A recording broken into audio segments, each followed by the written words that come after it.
ici, au Desjardins Lab. On aime beaucoup leur genre de temps comme ça, et puis la salle est très accessible. Et puis on est fiers d'être dans le complexe Desjardins, qui est une des lignes iconiques à Montréal. Donc merci beaucoup aux gens du Desjardins Lab de nous accueillir à Visualisation Montréal. Mon nom est Francis Gagnon, je suis un des organisateurs de Visualisation Montréal, avec quelques autres, ceux qui portent le t-shirt ici, comme Santiago Cecilo, ici, Radio-Canada, Jessica Renaud de Vidéotron, et Chris, qui a oublié son t-shirt là-bas, Chris Guillaume, qui est aussi un des organisateurs depuis plusieurs années, même un des fondateurs. C'était là en 2015. On veut remercier non seulement Desjardins Lab, mais aussi notre commanditaire principal, Plotly, qui rend ça non seulement possible, mais qui aussi vous nourrit. Donc, merci beaucoup à nos commanditaires. On va avoir un mot de Plotly, on a son représentant Nicolas ici ce soir, qui va nous parler à la fin du meet-up un peu de ce qu'ils font. C'est vraiment quelque chose dont on peut être fier à Montréal. Prochain commanditaire, est-ce qu'il y en a qui connaissent Snapday? Si oui, il faut changer vos signets pour Omnici. Il vient de changer leur nom. Il s'appelle maintenant Omnici. Peut-être plus, tu pourrais nous dire rapidement qu'est-ce qu'ils font. C'est notre commanditaire pour 2018. Oui, moi je travaille pour Omnici. C'est une compagnie dans la Silicon Valley. On fait des produits de visualisation de données sur des grands ensembles de données. La caractéristique, c'est que la base de données roule sur le GPU, donc il est très très rapide pour des grands ensembles de données. On est très fiers aussi du soutien de Omnici. Je ne vois pas ma prochaine, mais s'il y en a d'autres qui sont intéressés à devenir commanditaires, parmi vous qui veulent parler à leurs collègues, leurs patrons, on a des temps de commanditaires. Visualisation Montréal, d'ailleurs, j'aimerais savoir qui en est à sa première visite à un meet-up de Visualisation Montréal. Comme d'habitude, environ 80% de monde. C'est pour ça qu'on a 1750 membres et 50 personnes dans la salle. Les gens ne reviennent jamais. On a loué le Centre Bell une fois et puis ça n'a pas valu la peine. Mais quand même, vous voyez, depuis le dernier meet-up qui était ce printemps, je crois, oui, c'était en avril ou en mars. On a 150 membres qui se sont ajoutés sur Meetup. C'est notre 12e rencontre. Et on a un compte Twitter avec 418 abonnés, donc on est en fait très fiers. Je vais vous en reparler. Ça, c'est la provenance des conférenciers qu'on a eus jusqu'à présent. Donc, voici ce que vous avez manqué. Jusqu'à présent, Radio-Canada qui est là encore avec nous ce soir, les gens du New York Times, de l'Université Harvard, de la grande conférence informatique ici, Adobe, l'Université de Washington, et ce soir s'ajoute parmi nos nouveaux conférenciers CBC et Le Devoir qui vont présenter pour la première fois ici. Donc vous avez manqué quelque chose et je suis sûr que vous allez revenir. Notre compte Twitter, comme je disais, on en est très fiers parce que c'est ça, Visualisation Montréal, entre les meet-ups. C'est comme ça qu'on fait vivre un peu et qu'on fait circuler l'information sur ce qui se fait à Montréal en visualisation. Notre compte est à Visualisation.pl et puis on a le mot-clic ici, que vous pouvez utiliser d'ailleurs ce soir aussi si vous tweetez à propos de ça et que vous voulez être vu, vous pouvez suivre. Nous-mêmes, on suit le hashtag, on vous retweet et compagnie, donc n'hésitez pas. Et ce que vous allez trouver sur le compte Twitter, on a des données. Des fois, on trouve des données sur Montréal ou sur le Québec qui peuvent être intéressantes, donc ils sont là. Des graphiques qui parlent de Montréal ou du Québec même en général. D'autres rencontres peut-être pertinentes. Évidemment, on annonce nos meet-ups. Souvent, c'est là que vous allez avoir la primeur avant même que ça passe sur meetup.com. Mais aussi d'autres choses qui peuvent être reliées, on le retweet. Et puis les offres d'emploi dans le domaine de la visualisation. Donc, on vous encourage à trouver ici. Et nous aussi, on vous suit. Donc, il y a plus de chances qu'on vous trouve comme étant des gens qui font de la visualisation à Montréal si vous utilisez le hashtag. Prochaine diapo surprise. Ah, le comité organisateur, je voulais déjà. Ah, j'ai oublié Jacqueline, Jacqueline qui est là-bas, elle a oublié son t-shirt aussi. Jacqueline qui est en train de manger la dernière fois qui désolé. Qui est aussi une membre du comité organisateur. Et nos projets de 2018, puisque vous sachiez, d'ici la fin de l'année, on a 2 autres rencontres et on a notre chaîne YouTube qu'on alimente de plus en plus. On filme tous nos meet-ups et puis après ça, on les met sur YouTube, séparés par conférence. Donc, si vous voulez partager ce que le Devoir a dit en particulier, Radio-Canada, etc. Et souvent, on récolte en fait des centaines de gens qui viennent voir ça. Les conférences de Chi en particulier sont super cool, sont très intéressantes. Il y a vraiment des choses sur le futur de la visualisation qui se sont discutées là. Je vous encourage à aller voir notre chaîne YouTube. À propos des 2 rencontres en question, la prochaine sur les métiers de la visualisation est, croyez-le ou non, la semaine prochaine, vendredi prochain. Le 16 novembre, on va parler de comment est-ce qu'on peut travailler dans le domaine de la visualisation et on va avoir des gens qui vont venir parler eux-mêmes de leur parcours et de leurs responsabilités aujourd'hui dans le domaine. Celle d'après, ça va être sur le thème des couleurs de la visualisation, qui est vraiment un élément central. Donc, comment est-ce qu'on... How to get it right. Well, and I forgot to mention that this is a bilingual meetup, so it's in French and it's English with a French accent. It's a new language. And we're going to have one of the conferences tonight, as you may have seen on meetup.com, is in English, the one by Roberto on the CDC. Sorry about that, I usually switch to the much.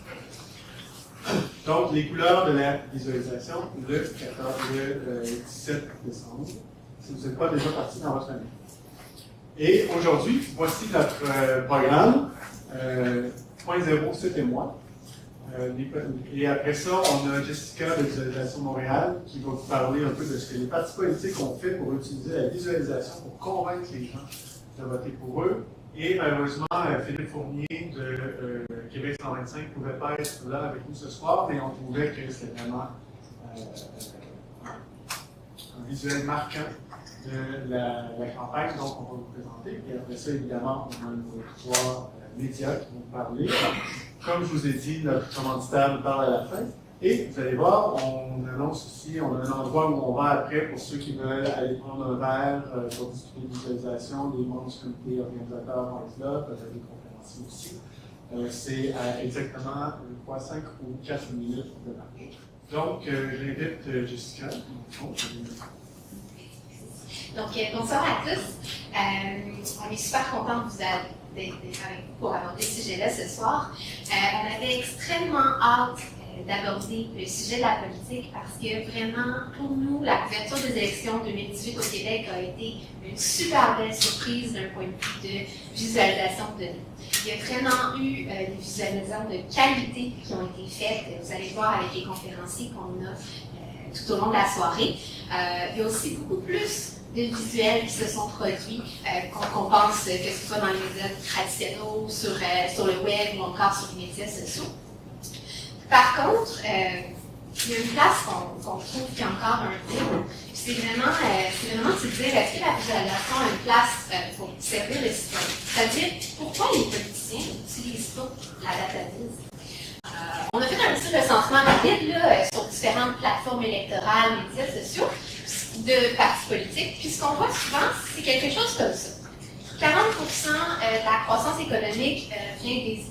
C'est cool, c'est une super nouvelle si ça vient d'action du Parti libéral québécois, c'est une belle chose à mettre de l'avant, mais ça manque un peu de contexte. Est-ce que c'était 50% avant, puis c'est devenu 40%? Est-ce que c'était 20%, puis c'est rendu 40%? C'est le genre d'information qui pourrait bénéficier énormément de mise en contexte. On en parle toujours, qu'est-ce que la visualisation de données? On commence souvent nos méthodes comme ça. Il y a aussi une chose qu'on s'entend à dire tous, c'est que la visualisation de données, c'est une façon de communiquer qui est extrêmement simple et abordable. On peut prendre une tonne de chiffres puis le transformer en un graphique. On peut prendre un concept qui n'est pas nécessairement facile à comprendre puis le transformer en quelque chose qui visuellement parle aux gens. On peut vraiment, tu sais, le mauvais adage, une image pour des mots, ça marche aussi en database. C'est ce qu'on voit vraiment en politique ces temps-ci, c'est pas mal ça qui est plus un infographe. On a trouvé un graphique qui est produit par le Parti libéral québécois sur Twitter. On va s'entendre, il n'y a personne qui est comme « Oh my God, wow, c'est vraiment beau ». on s'entend, mais c'est un beau premier pas. Il y a des fautes obvious. On va en pointer une, l'axe qui commence pas à 0. Des Y.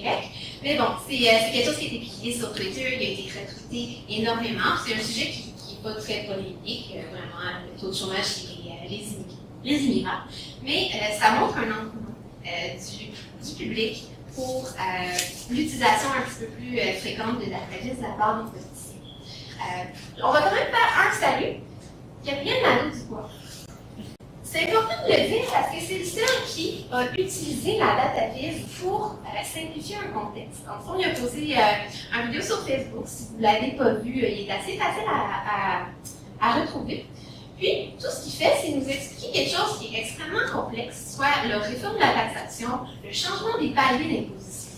Il va le faire d'une manière extrêmement simple. Il va utiliser un pie chart en premier, puis un outil visuel. Puis, en fait, je suis tentée de le laisser expliquer lui-même. On va vous faire jouer la vidéo. C'est un peu technique, mais grosso modo, ce qu'on veut dire, c'est que le système fiscal au Québec, le système d'impôt, c'est un peu comme un escalier. Puis en ce moment, il y a 4 marches à l'escalier fiscal au Québec. Si vous faites entre 0$ et 43 000 $, vous payez un certain pourcentage. Entre 43 et 86 000, vous payez un autre pourcentage. Et ainsi de suite. Le dernier palier d'imposition, c'est de 105 000 à l'infini, où vous payez un certain pourcentage d'impôt. Il faut savoir qu'au Québec, il y a déjà eu 16 marches à cet escalier-là. Nous, à Québec solidaire, on ne propose pas de revenir à 16. Ce qu'on propose, par contre, c'est de revenir à 10 paliers d'imposition. Bref, d'avoir un escalier fiscal à 10 marches. Et c'est comme ça qu'on va être capable de réduire les impôts de la majorité des gens, tout en allant chercher plus d'argent. Je vous donne les détails. Regardez la différence entre les deux systèmes. Dans le système actuel, il y a seulement 4 marches à notre escalier d'impôt, mais ce sont des grosses marches. Nous, ce qu'on propose, c'est de passer à un système où il y a plus de marches, où il y en aurait 10, mais où ce sont des plus petites marches. Vous ne le saviez pas, mais vous allez apprendre un petit peu plus sur la fiscalité québécoise en dans ce livre-là. Vraiment, on s'entend que ce qui est présenté comme visualisation, c'est rien d'extraordinaire, mais je trouvais ça extrêmement intéressant parce que ça permet de faciliter un concept qui est difficile pour l'audience en quelque chose qui se compare très facilement, de dire on part de là, on s'en va vers là, voici les différences. Donc, une belle utilisation de la visualisation de données de la part d'un politicien, puis ce qu'on souhaite pour les prochaines élections, c'est qu'il y en a des plus.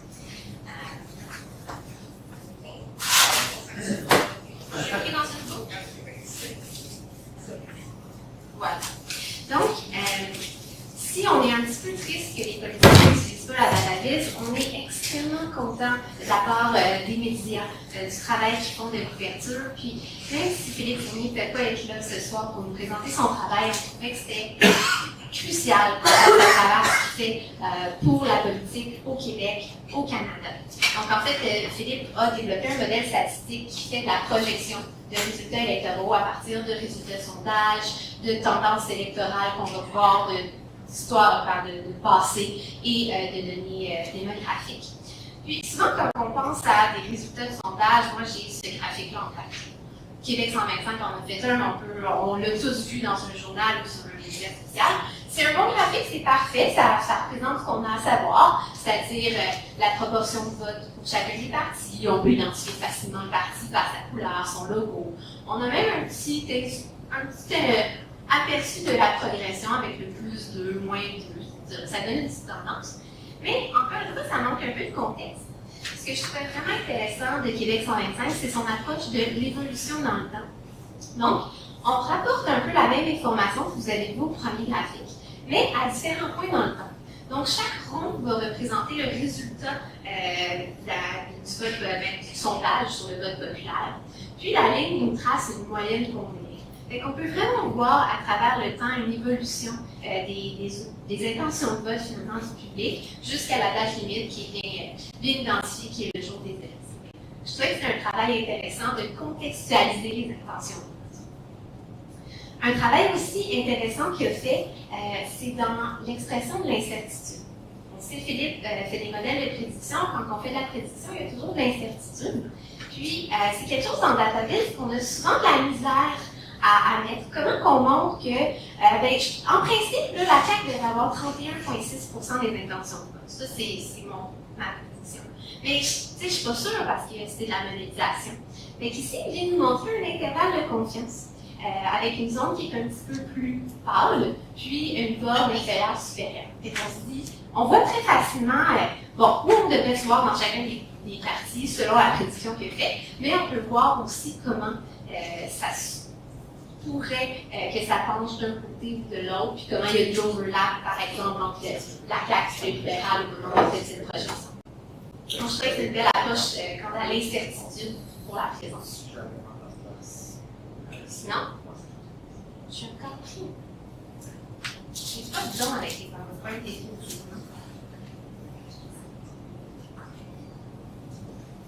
Voilà.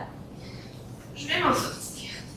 Une autre façon traditionnelle de présenter des résultats politiques, c'est le classique, le nombre de sièges. Donc, vraiment une disposition de comment les sièges sont au Sénat, une couleur, encore une fois, qu'on associe au parti.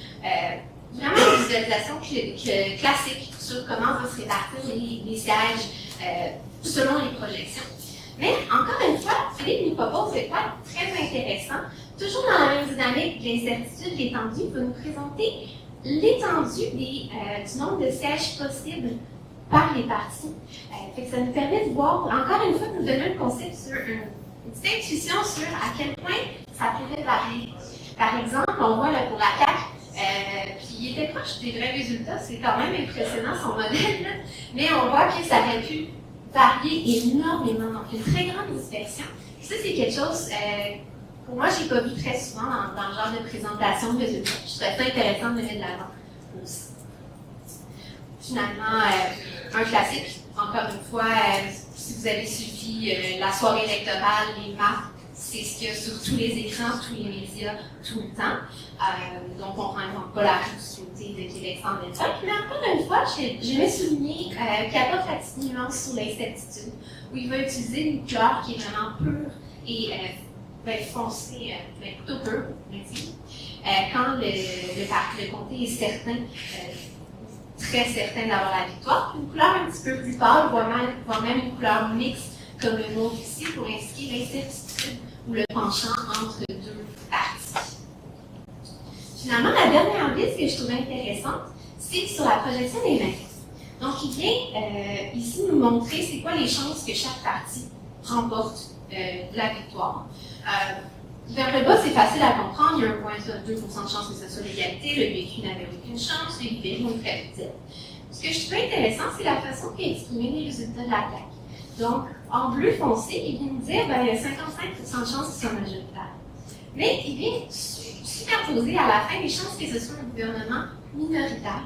Fait qu'on a vraiment une idée des chances complètes que la CAQ soit au pouvoir, tout en étant capable de distinguer c'est quoi les chances qu'ils soient majoritaires ou minoritaires. Je trouve que c'est une belle application de DataVis pour mixer deux contextes, en fait deux concepts, sans alourdir la présentation. Finalement, pour ceux qui seraient nostalgiques de la couverture médiatique qu'on a vue tout au long des élections, sachez qu'Élection 25 est déjà en train de prévoir les élections fédérales. Donc, ils ont déjà des statistiques, ils ont déjà des résultats. N'hésitez pas à aller consulter leur site. Les liens sont prêts.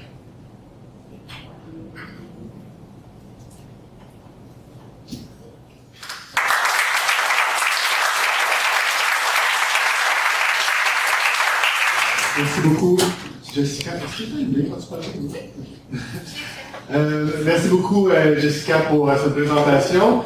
Je pense que vraiment, nous, ce qu'on retient à Visualisation Montréal, en effet, c'est le fait qu'un jour ou l'autre, il y a un parti qui va comprendre avant les autres que la visualisation, c'est très convaincant et qu'il va s'en servir pour la persuasion politique. De la même façon dont c'était dans d'autres pays, en particulier aux États-Unis, où ils utilisent beaucoup les graphiques et on le voit au Congrès en particulier. Mais ce qui s'est passé, comme elle a dit cette année, c'est plutôt nos médias qui step up to the plate. And speaking of stepping up to the plate, on a Florent Baudin, directeur de l'information au Devoir, qui va maintenant nous présenter ce qu'il fait. Merci Francis, merci à tous d'être là. Donc on a quelques visualisations à vous présenter ce soir. Ce n'est pas moi qui les présenterai, mais beaucoup plus ceux qui les ont faites. Moi je voulais juste vous dire un petit mot en fait sur qu'est-ce que le devoir et où on en est. Vous le connaissez probablement, on a été créé en 1910 et notre devise c'était ce que doit, mais on est en pleine réinvention en fait parce que le numérique prend une place de plus en plus importante pour nous. On est, en fait on a plus par exemple d'abonnés numériques la semaine que d'abonnés papier et donc on voulait vraiment couvrir les élections d'une façon qui soit innovante et aussi c'est intéressant parce qu'au final ça a eu des répercussions dans le papier. Par exemple, il y a eu beaucoup plus d'infographie. Alors évidemment, vous pouvez pas cliquer sur un journal, mais on a amené pas mal une approche de visualisation de données, tant sur le numérique que sur le papier, et aussi toute une réflexion sur comment ça peut voyager ailleurs que dans un graphique, donc dans de la vidéo, dans des courriels, etc. Et donc d'aller un petit peu plus loin que seulement donner des données aux gens, puis laisser aux gens le soin d'explorer tout ça, mais beaucoup plus de dire comment on peut faire un récit journalistique avec tout ça, comment on peut le mettre en forme. Donc c'est vraiment la pensée qui a sous-tendu tous les projets qu'on voulait, c'était vraiment de faire un récit journalistique avec le journalisme de données, parce que sinon c'est juste des données qu'on visualise de base. Pour vous donner juste un bref aperçu de ce qu'on a fait pendant les élections, on a réalisé 80 projets numériques seulement, ou en tout cas 80 projets qu'on estime innovants. Ça peut être de la visualisation de données, mais ça peut être par exemple en termes de vidéo, on a eu toute une approche où par exemple on répondait aux questions des citoyens de façon quotidienne. Alors ça pouvait comporter de la visualisation de données. On a fait aussi le courrier électoral qui était vraiment qui était un accompagnement, un résumé en fait de l'actualité politique au quotidien et qui parfois avait des graphiques. Ce qui, pour l'anecdote, a été remarqué puisqu'à la fin de notre projet, quand on a envoyé le dernier courriel électoral, les gens nous répondaient en disant « Ah, c'était vraiment génial », ce qui est assez rare, les gens nous écrivent pour nous dire qu'on fait des choses bien. Mais quelques personnes notaient en passant, en disant notamment le graphisme nous a aidé parfois à comprendre certaines choses. Au-delà de beaucoup d'autres choses comme la qualité de l'écriture, etc. C'était quelque chose qui a été remarqué. Rapidement, je voulais juste aussi vous présenter l'équipe et il y a d'autres personnes qui se sont ajoutées de façon quotidienne et plus sporadique. Mais tout ça pour vous dire que je pense aujourd'hui on est rendu pour faire du bon journalisme de données. Le one man band c'est un peu fini. En tout cas moi j'y crois beaucoup moins. Dans le sens, je suis capable de faire une visualisation en D3, c'est le fun. La prochaine fois que je vais en faire une, je vais repartir de zéro, ça va être codé tout croche. Si vous allez dans le code source, vous allez halluciner, mais bon, vous n'y allez pas. Alors que quand on développe beaucoup plus une approche avec des développeurs, des designers, des journalistes, ça fait que c'est réutilisable, on peut le décliner, et c'est vraiment l'approche qu'on a prise en fait dans le laboratoire du devoir, c'est de dire tout ce qu'on fait, il faut qu'on puisse capitaliser dessus la prochaine fois. Donc un projet, c'est une base, puis petit à petit on s'améliore, on monte, etc. Ce qui veut dire aussi qu'on se donne le droit de se casser la gueule, et ça je pense que c'est vital. Il y a des visualisations sur lesquelles on s'est un petit peu planté. Pour l'anecdote, on voulait faire une transcription en direct du débat des chefs. On était tout motivés. Et puis à 2h30 du matin, quand on s'est rendu compte qu'on était rendu au premier bloc sur 4, on est allé se coucher puis on a fait autrement le lendemain. Mais ça arrive, puis c'est normal en même temps. On a beaucoup appris ça. Je crois beaucoup à cette approche en fait de se dire essayons des choses, essayons, puis on va se développer là-dedans en fait. C'est assez fondamental. Et au-delà de ça, je dirais, oui, on a une connaissance, on développe une expertise, mais quelque chose auquel je crois beaucoup, et vous allez voir que les 3 personnes qui vont parler ce soir sont issues de cette veine-là, c'est la collaboration avec la recherche. On a beaucoup développé de collaboration avec Polytechnique Montréal, notamment pour être capable d'aller un petit peu plus loin que ce qui se fait déjà, ce que nous-mêmes on fait, pour se faire un petit peu challenger aussi. Et je pense que ça a donné des assez bons résultats. Je les trouve excellents, mais c'est à vous de voir. Donc voilà, une fois que j'ai dit ça, je vous laisse justement avec Thomas Hurtu, qui est le professeur de Polytechnique Montréal, avec qui on a beaucoup collaboré. Donc, bonjour à tous. En effet, je suis une personne qui est tout en bas ici, du milieu académique. Je vais vous expliquer juste en quelques mots comment ça fonctionne. On est en collaboration depuis quelques années maintenant. Et en fait, il y a deux choses qui se cachent un petit peu derrière cette collaboration. La première chose, c'est un laboratoire que je dirige, donc, qui s'appelait jusqu'à très récemment Polydata, qui est un laboratoire de recherche en visualisation de données, qui est en train de s'élargir pour se transformer en quelque chose qui va stratégiquement adapter au journalisme de données, en intégrant la participation de Jean-Luc Bois-Ducal. Donc à travers ce laboratoire, j'ai des étudiants qui passent et on effectue des travaux aussi, souvent en collaboration donc avec le devoir. Il y a aussi un autre aspect à l'université, on fait de la recherche et évidemment on fait aussi beaucoup d'enseignement. Il y a un cours qui existe depuis 2 ans maintenant, qui se donne à tous les hivers, qui est un cours de visualisation de données, et plus précisément en fait un cours pour apprendre à faire du design et de l'implémentation de visualisation de données.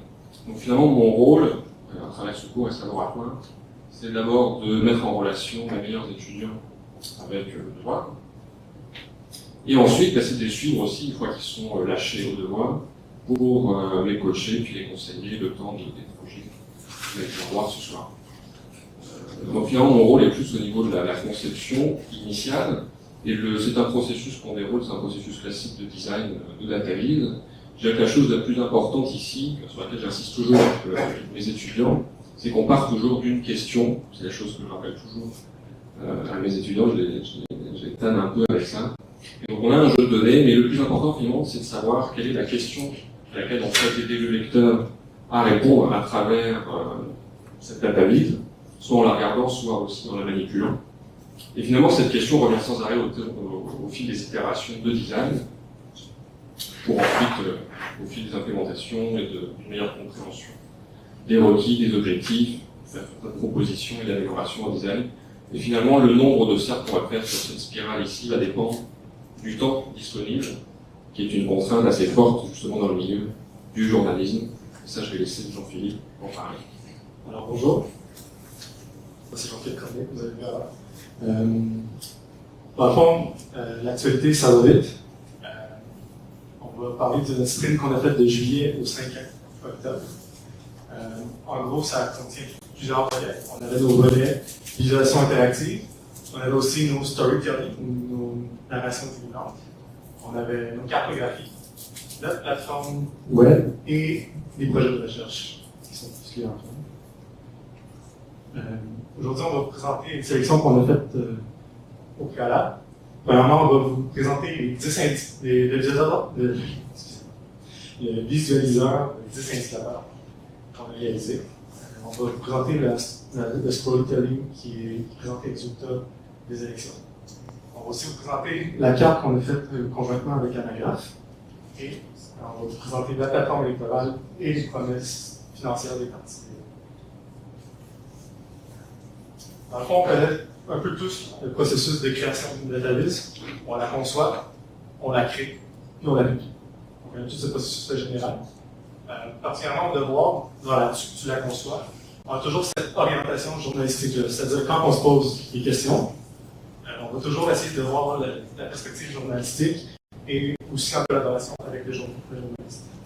Par la suite, on considère aussi toujours que nos lecteurs n'ont pas la littératie visuelle que nous, on voit dans la salle en ce moment. On ne peut pas être trop complexe dans nos visualisations. On veut représenter les données de façon originale, mais de façon compréhensible aussi. Par exemple, ici, dans le background, vous pouvez voir, on a la visualisation des attaques qu'on a faites pour les dégâts, qui ont été dessinées sur le tableau de Thomas dans son bureau. Je crois qu'ils sont encore là d'ailleurs.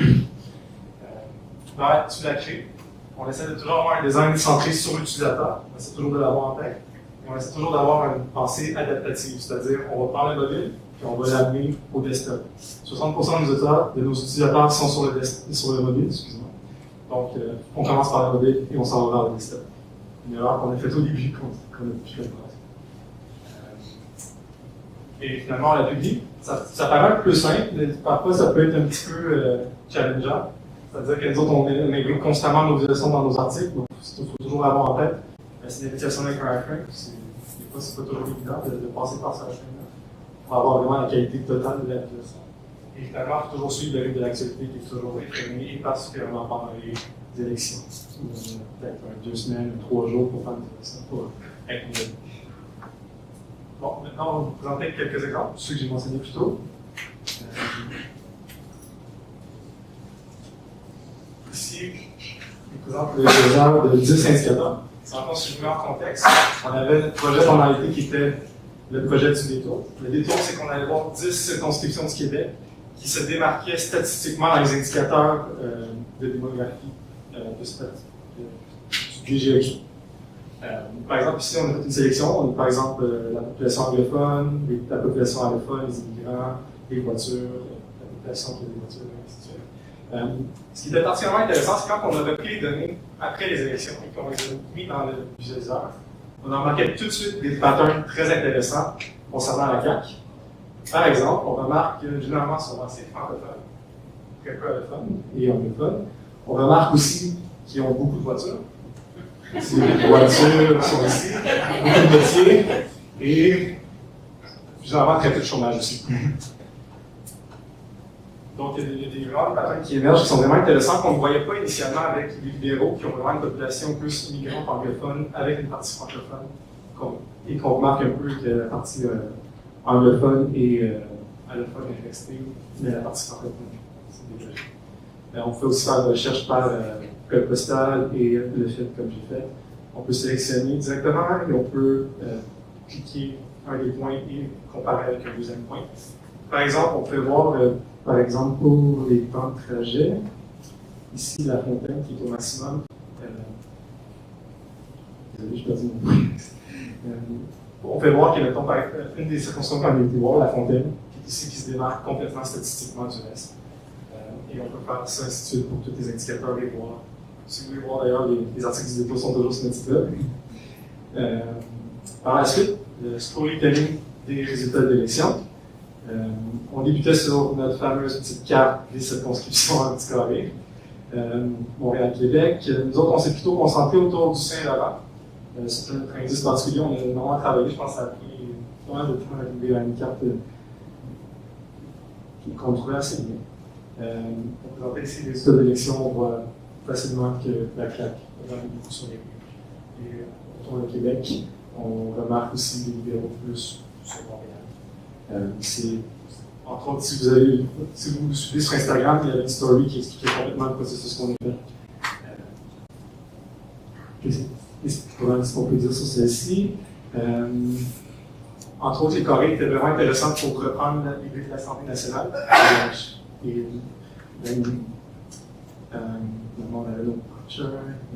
On finissait aussi sur le concept de pyramide de marge de victoire. En gros, si on commence par le bas de la pyramide, on voit les grandes marges de victoire des circonscriptions, de certaines circonscriptions. Et on peut aller jusqu'au haut de la pyramide où on a des circonscriptions qui ont été gagnées par le plus faible marge de victoire. Entre autres, ici, je pense qu'on peut. En gros, en haut de la pyramide, on peut voir une, par exemple, qui a été très serrée comme lutte. Et ce qui est vraiment intéressant, c'est de comparer les formes des pyramides où on voit l'assise libérale qui était très forte, avec des marges très courtes dans le haut. Et finalement, on avait aussi. Et on voit que la CAQ, c'est le contraire, on a plutôt une uniformité dans la pyramide des marges de tour.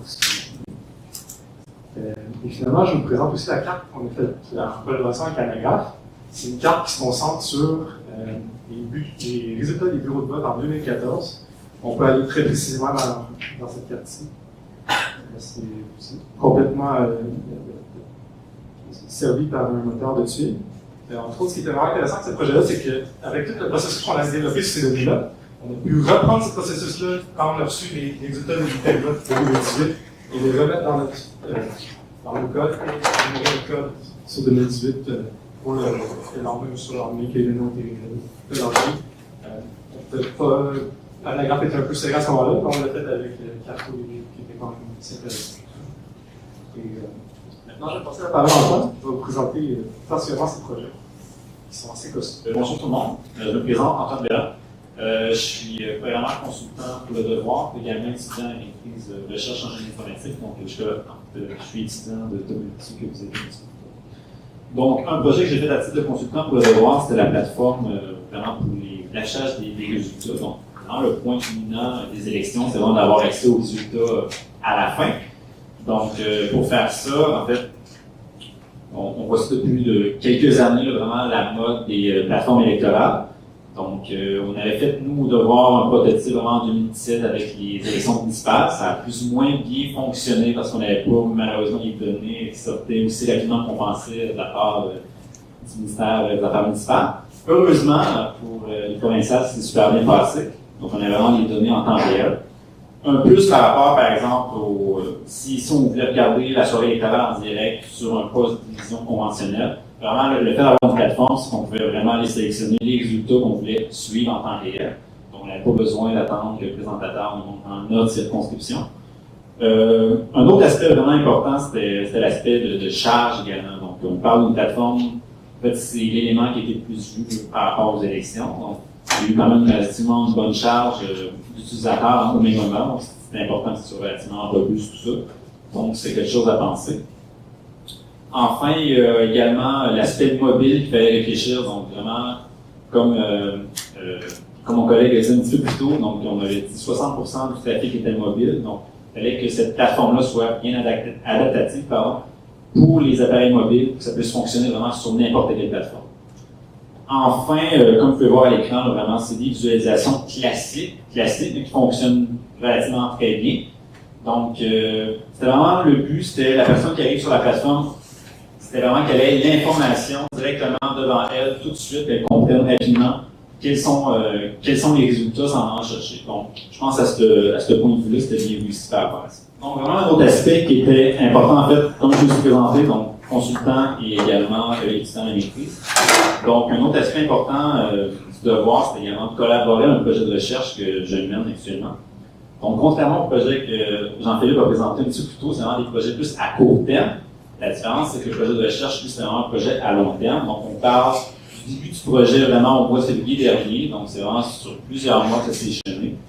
Puis, le but, contrairement vraiment aux visualisations un petit peu plus classiques, tout ça, qu'on vous ont présenté, le but, c'était vraiment d'amener l'innovation ou une amélioration de quelque chose qui existe déjà. Puis enfin, la différence, c'est qu'on va faire également une évaluation scientifique de tout ça. Donc, c'est un petit peu plus complexe à ce niveau-là. Donc, par rapport au projet de recherche, donc, c'est quoi mon projet de recherche? Moi, c'était vraiment visualiser des données budgétaires. Donc, on a vu tantôt qu'il y avait Nadeau Dubois qui parlait de budget, qui parlait de seuil d'imposition, tout ça. Mais les données budgétaires, c'est quand même relativement complexe à visualiser. Puis, parfois, en fait, on demande beaucoup d'informations sur les représentations qui sont disponibles actuellement. Donc, moi, pendant mon projet de maîtrise, c'était vraiment de trouver une représentation qui était un petit peu plus efficace que ce qui se fait déjà, puis qui permettait vraiment de faciliter justement la compréhension qui sont liées aux enjeux de budget. Puis enfin, ben, les données financières, les données budgétaires, c'est pas nécessairement la tasse de thé de tout le monde. Donc, c'était vraiment d'amener ça, que ce soit intéressant pour monsieur, madame, tout le monde. Parce qu'on se rappelle, en fait, les enjeux budgétaires, c'est vraiment au centre de la campagne. Donc, les cadres financiers, tout ça, c'est quelque chose hyper important à bien comprendre, parce que c'est vraiment ça qui va déterminer les décisions de la politique. Donc, comment je me suis pris pour faire ça? Donc, comment on s'est pris? Initialement, c'est vraiment d'identifier les projets qui sont similaires au projet que je voulais faire. Donc, vraiment, les outils qui sont disponibles, que ce soit, peu importe, les outils sur le web, la littérature scientifique, etc. Donc, c'est vraiment de regarder qu'est-ce qu'ils faisaient déjà, identifier vraiment les éléments qui sont problématiques, qui sont moins bons, puis les éléments qui sont très bons, qui sont bien faits. Donc, le but, c'était vraiment de faire une combinaison, en fait, vraiment d'identifier les aspects qui étaient intéressants, puis de conserver ces aspects-là pour l'outil que je voulais faire. Donc, une fois que les outils ont été identifiés, c'est important de faire du design, du prototypage. Donc, c'est un processus relativement à long terme qui s'est fait. Donc, on part d'une idée, on l'exploite un petit peu, on regarde est-ce que c'est possible de tout faire ce qu'on veut faire. Souvent, la réponse est oups, il y a un petit accrochage à un endroit, donc il faut vraiment travailler tout ça. Puis, prototyper, donc faire des petits exemples de code, commencer à coder un petit peu rapidement. Après ça, y aller vraiment de manière itérative, pour arriver à un produit final intéressant. Bien entendu, c'est beau faire de la recherche, tout ça, mais c'est le fun d'avoir aussi un contexte d'application. Donc, les données budgétaires, c'est intéressant, on avait déjà des idées, mais pour la campagne électorale, on s'est dit pourquoi pas visualiser les cadres financiers des partis. Donc, les cadres financiers des partis, c'est vraiment central dans la campagne, c'est vraiment là qu'on décidait les promesses électorales. Donc, pourquoi pas essayer de les vulgariser avec l'outil que j'ai fait pendant mon premier. Donc, ça m'amène en fait à vous présenter l'outil rapidement. Donc, comment on s'est pris pour visualiser les promesses électorales? Donc, initialement, on a fait une petite introduction là, juste pour introduire rapidement les concepts qui sont au centre d'un budget gouvernemental. Donc, il y a plusieurs éléments qu'il faut comprendre. Comment on s'y est pris? On est allé vraiment avec un récit narratif. Là, donc, on avait un texte, on guidait vraiment l'utilisateur sur les éléments essentiels d'un budget à comprendre.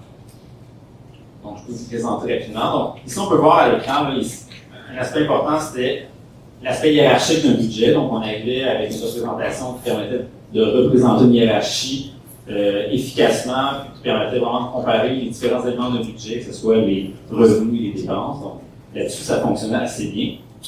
Puis après, une fois qu'on avait fait l'introduction, on pouvait vraiment explorer des promesses électorales. Donc, par exemple, Québec solidaire.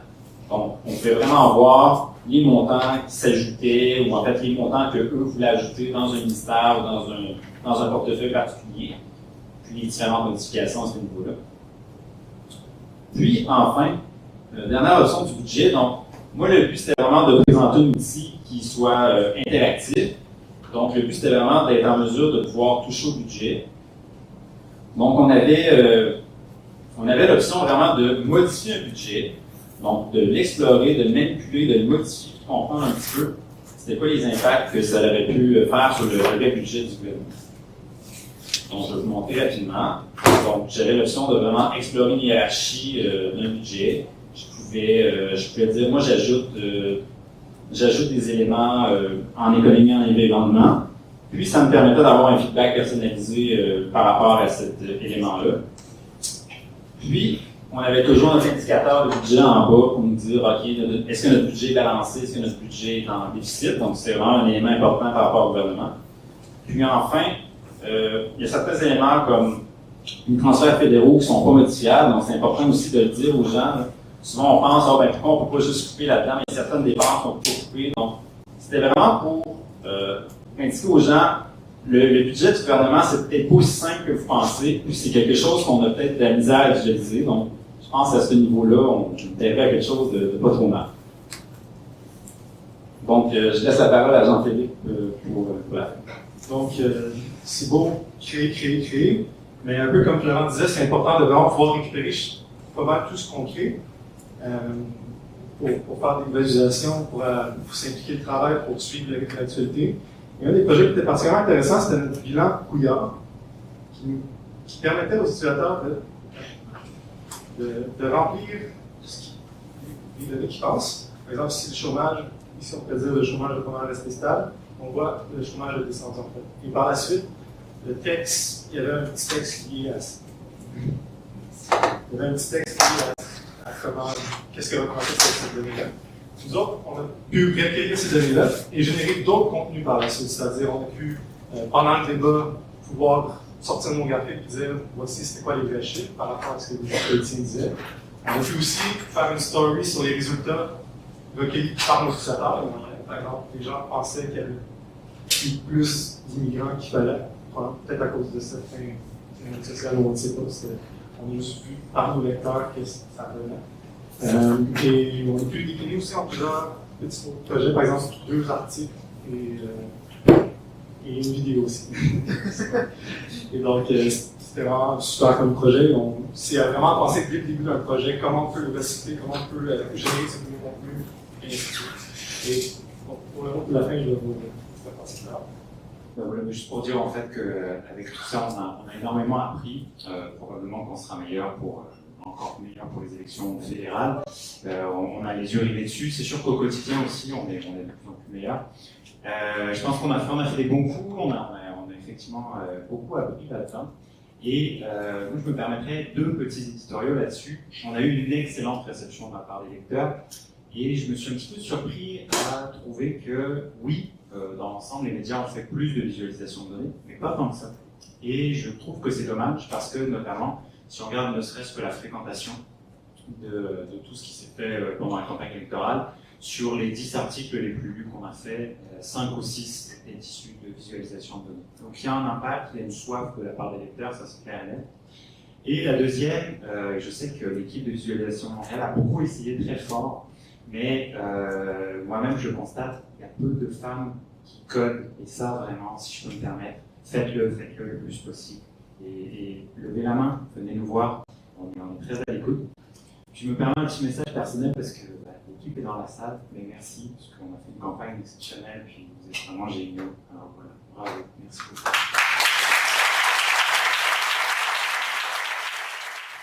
Merci énormément à vous passer. J'ai une petite anecdote d'ailleurs à propos de vos. Est-ce que ça fonctionne? Oui, voilà.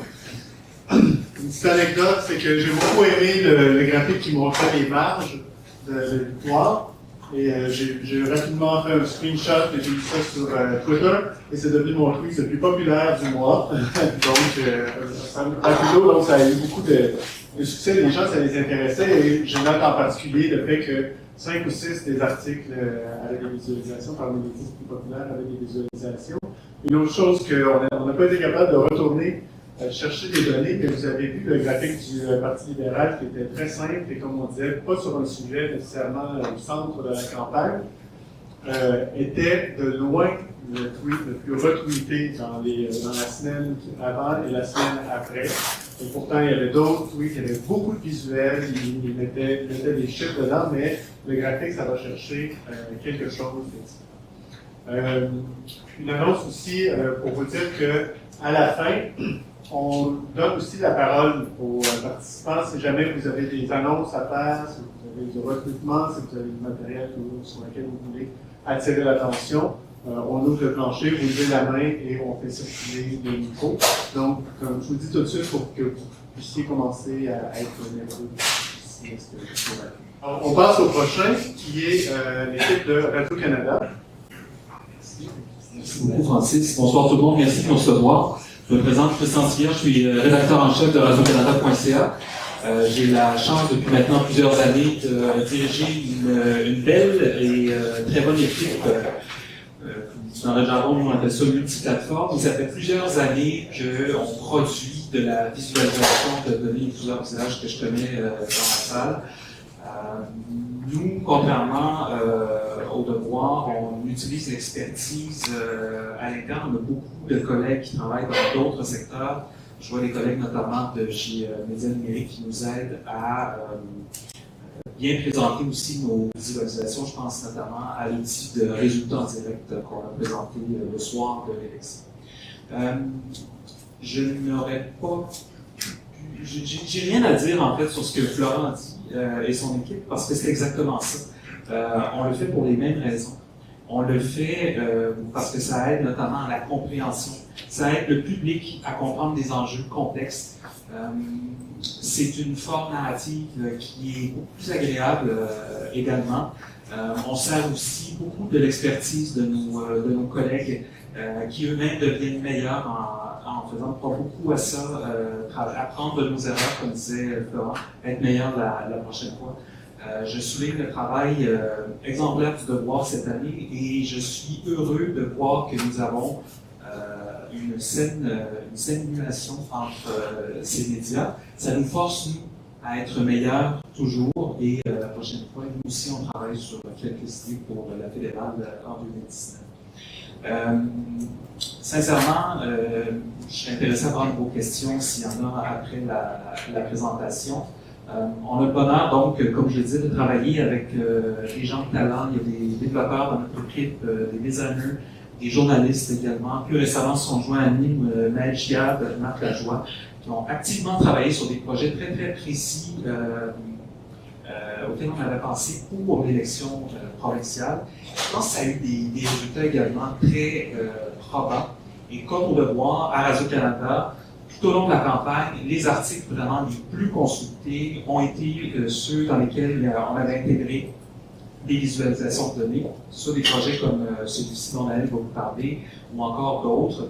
Vous avez certainement vu, en ce qui concerne les midterms, on en fait également des visualisations beaucoup plus simples, mais qui aident vraiment le citoyen à comprendre un enjeu en un coup d'œil.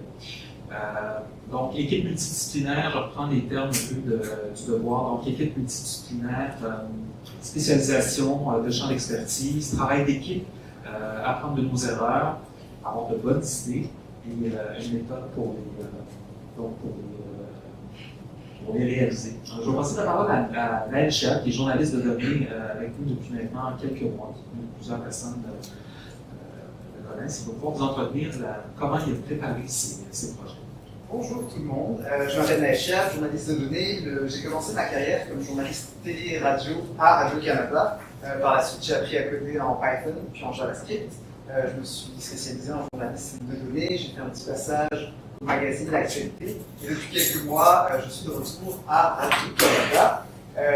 Et dès mon arrivée à Radio-Canada, on avait les élections provinciales dans notre ligne de mire. Une des premières choses à laquelle je me suis attelé, c'était de créer un gabarit pour les projets qui mettait vraiment en valeur les visualisations de données et en particulier un gabarit de storytelling comme celui-ci avec la visualisation de données et évidemment au fur et à mesure qu'on défile, on a l'animation. Donc ça c'est la première chose que j'ai faite et vous allez voir plusieurs déclinaisons de ce code-là que j'ai repris pour plein de projets tout au long de la campagne. Parce qu'une campagne électorale pour un journaliste, c'est comme des Jeux Olympiques. Sauf qu'à la fin, on a l'air vraiment moins en forme que des athlètes. Et je savais que la pression allait être très forte pour produire énormément, d'où la création d'un gabarit pour accélérer la production. Pour moi, un projet de journalisme de données, il y a certaines conditions pour qu'il soit gagnant. La première chose, c'est d'avoir une grande question à laquelle on veut trouver une réponse. La deuxième, c'est d'avoir des données exclusives qui permettent de répondre à cette question. Par la suite, c'est d'avoir un concept qui marche vraiment bien sur mobile. Là, j'aurais aimé vous montrer plus dans une interface mobile. Là, c'est desktop, mais tout ce qu'on a fait fonctionne parfaitement sur mobile.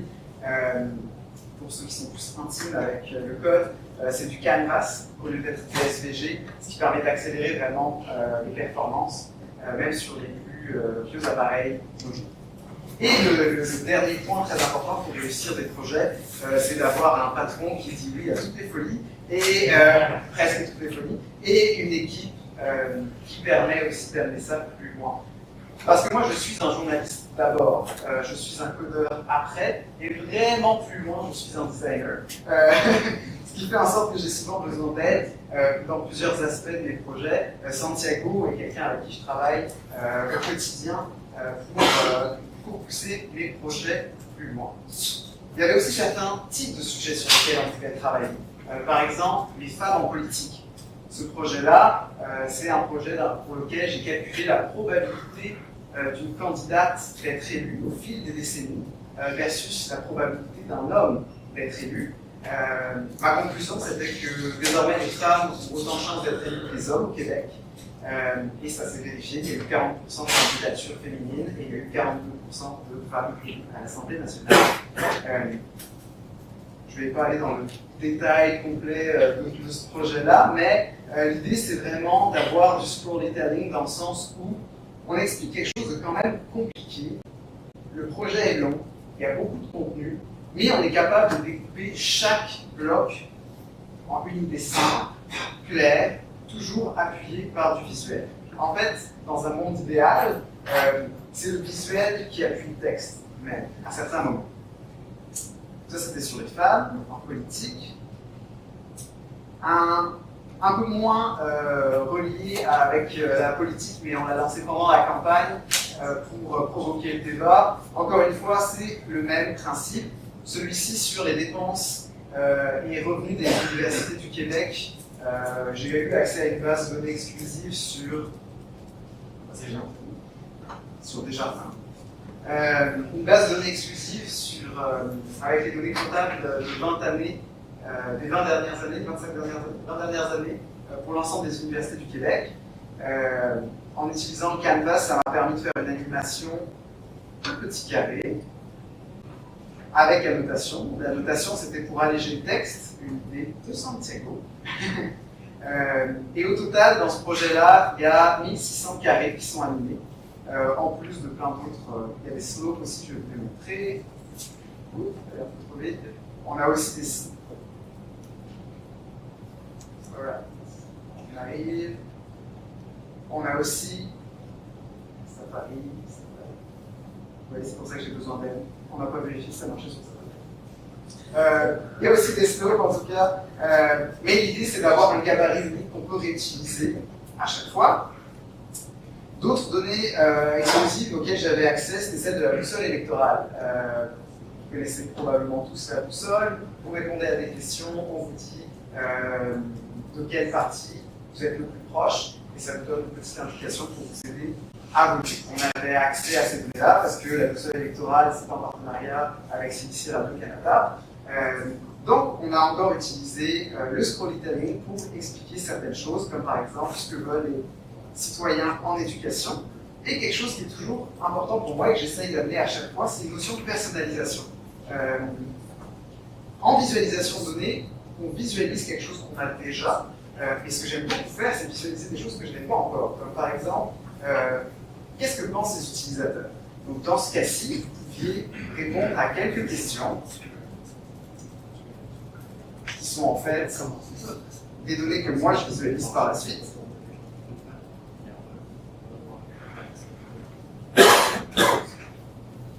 Vraiment beaucoup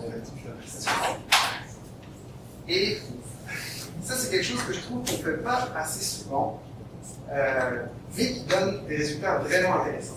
Donc là, le point orange, désormais, c'est vous. Et en fait, vous allez être capable de vous voir à chaque fois, en fonction des différentes réponses aux questions. Vu que j'avais un gabarit, j'étais capable de reproduire ça à la vitesse de l'éclair. On en a fait plusieurs. Qui sont les souverainistes? Analyse de 137 000 réponses à la boussole électorale. Environnement, voici ce que veulent 150 000 utilisateurs de la boussole électorale. Pour la petite histoire, on n'avait pas nécessairement pensé faire l'environnement au début, mais en voyant ce qui se déroulait dans la campagne, on s'est redirigé pour faire ce projet-là aussi sur ces questions. J'ai aussi réutilisé le projet jusqu'à tard dans la nuit de la soirée électorale pour reprendre les résultats d'élection et faire une petite modélisation en fonction du type de scrutin. Encore une fois, vu qu'on avait fait un gabarit, ça nous a permis d'aller très vite. Les petits ajustements, essentiellement, c'était le nombre de colonnes, le force layout en D3, mais ça se faisait assez bien. On avait aussi un projet de cartographie. Voilà. On avait aussi un petit projet de cartographie. Ce projet-là, on a eu à peu près 48 heures pour le faire. On avait quelqu'un qui ramassait les endroits où les chefs se déplaçaient tout au long de la campagne, puis on leur avait promis qu'on allait faire quelque chose avec. Jusqu'au moment où on s'est rendu compte qu'il nous restait plus tant de temps pour le faire. André Guimarães, qui travaille avec nous, a commencé à travailler un peu dessus, puis finalement, le vendredi, samedi, on a réussi à le finir avec Santiago notamment. Puis l'idée, c'était vraiment, encore une fois, en storytelling, mais adapté à la cartographie, de montrer les déplacements des chefs de façon très fluide. Je vous dis pas tout le texte, mais dans le texte, il y a une analyse de où les chefs sont passés, les distances, etc. Pour la petite histoire, les données étaient dans un Google Spreadsheet. Moi, je les ai passées dans un script Python que j'ai fait qui permettait de les géolocaliser avec latitude, longitude. Puis ensuite, on les passait dans un script JavaScript pour créer la carte. Encore une fois, ça, notre principal objectif, c'était que ça fonctionne à la perfection sur mobile. Puis si vous faites le test, vous verrez, ça fonctionne très bien. D'autres projets qu'on a fait aussi qui sont beaucoup moins portés sur la visualisation, mais je tenais à le dire quand même, parce que quand on a des chiffres, des données, on a tout de suite tendance à penser en représentation graphique. Mais il y a tout un mouvement qui s'appelle le journalisme computationnel. On parle plus de journalisme computationnel que de journalisme de données dans certains cercles, parce qu'il y a cette idée que vos capacités en programmation informatique font en sorte que vous pouvez faire plein de choses qui ne sont pas nécessairement des graphiques, mais qui peuvent être très pertinentes quand même. Dans une campagne électorale, quelque chose qui est très important, c'est de donner de l'information équilibrée sur les propositions des différentes parties. Donc une idée qu'on a eue, c'était de cloner les chefs. Ce qu'on a fait, c'est qu'on a posé 50 questions identiques à chacun des chefs. Ils répondaient dans un Google Spreadsheet, dans un formulaire Google, quand je récupérais tout ça dans un Google Spreadsheet. Puis on a créé cette page web, où en fait on a cloné aussi, on va dire, on s'appelle Marc. Et ça, ce que ça permettait, ça permettait aux gens de commencer une conversation, par exemple, avec M. Guisset, qui salue Marc, et ensuite de pouvoir choisir parmi plein de thèmes. Donc, par exemple, en santé, des centaines de milliers de Québécois n'ont toujours pas de médecin de famille. Que faire pour améliorer l'accès à un docteur? Monsieur Lisée nous donne sa réponse. Et là, on pouvait décider de poser la même question, par exemple, à Monsieur Coulard. Ça, c'est du code. Je l'ai codé de la même manière que je coderais une visualisation. J'avais un objectif clair, j'avais des données qui étaient les réponses à mes questions. On a développé le concept, on l'a codé avec André, notamment dans l'équipe, et Santiago. Autre chose, on peut travailler avec des chiffres sans faire des graphiques nécessairement, tout en donnant une information très pertinente. Ça, c'est dans le même sens de la personnalisation de l'information. Ce que j'ai fait dans ce projet-là, c'est que j'ai fait la recension des différentes promesses qui allaient avoir un impact financier sur le portefeuille des citoyens. J'ai transformé les promesses en formule JavaScript, ce qui me permettait ensuite de dire, par exemple, revenu et crédit d'impôt, quel est votre revenu annuel personnel? On va mettre celui de mon patron.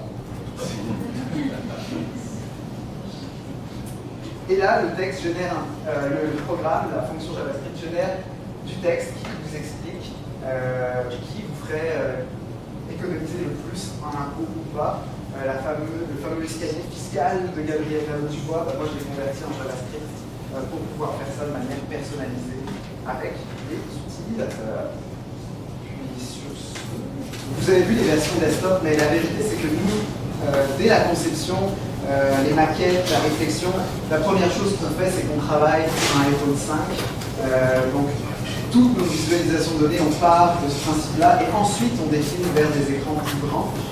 Parce que une des très grandes différences, c'est le fait que l'écran est à la verticale versus dans la largeur. On a beaucoup moins d'espace, donc journalistiquement, ça se force aussi à vraiment serrer beaucoup plus notre texte et l'information qu'on présente. Alors je voulais juste vous montrer, par exemple, le gabarit qu'on avait fait pour les données de la boussole électorale, à quel point en fait on l'avait surtout travaillé avant tout pour iPhone 5, et c'est quelque chose que je vous suggère de faire si vous travaillez dans un média, parce que comme le disait si bien l'équipe du Devoir, une énorme proportion d'utilisateurs désormais consomment l'information sur mobile.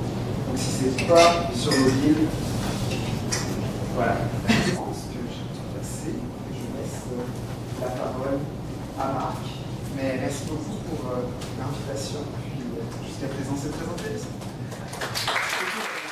Je m'appelle Marc Lajoie, je suis reporter à Radio-Canada. Avant, je travaillais principalement en Asie, avec le Wall Street Journal et South General Post. Je suis ici maintenant. Puis, j'ai travaillé, je suis fraîchement débarqué à Radio-Canada, juste à temps pour les élections. Puis, j'ai décidé de réimaginer la carte électorale du Québec en transformant les circonscriptions en hexagones. Puis,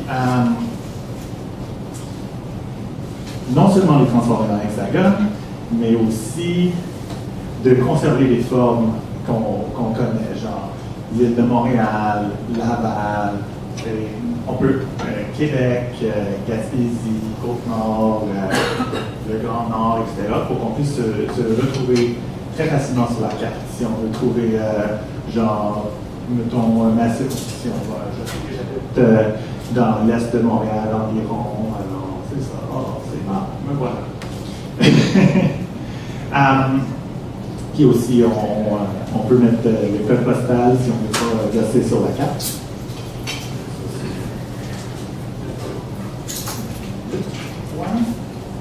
Puis,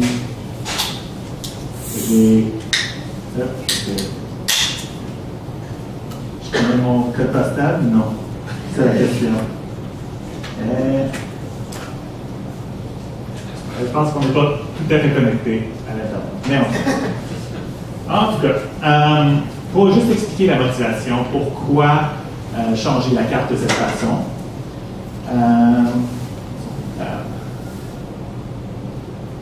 Si on peut changer de clavier, parce que je ne connais pas le shortcut en français.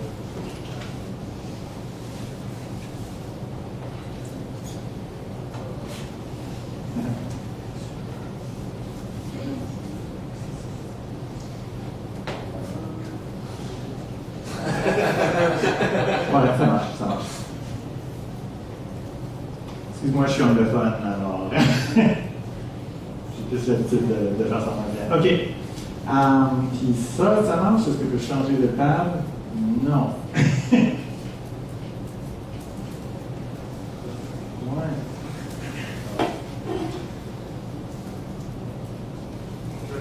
OK.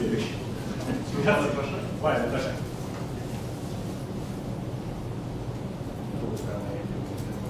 Ouais, je peux le faire. OK. Alors, pour la motivation, pourquoi changer la carte ici?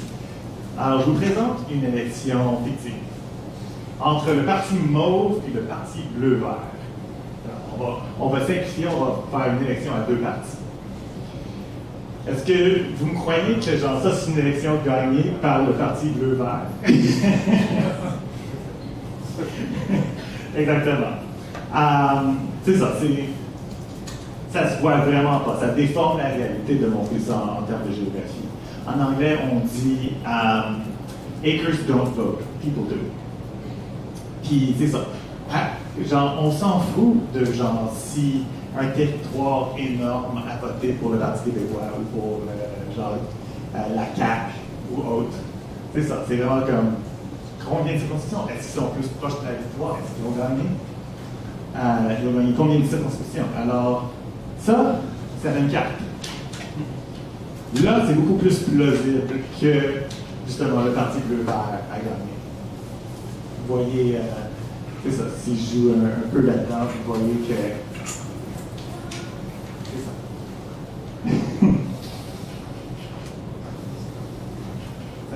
C'est la même chose. Alors, ça, c'est la raison pourquoi il fallait changer notre façon de présenter la carte. Hein? OK. Puis, ces cartes-là aussi, ça donne un vue d'ensemble de ce qui se passe au Québec. Pour faire la même chose, souvent quand on présente des informations des circonscriptions, moi j'ai pris un journal de Montréal, un mandat. Puis, on voit, la page.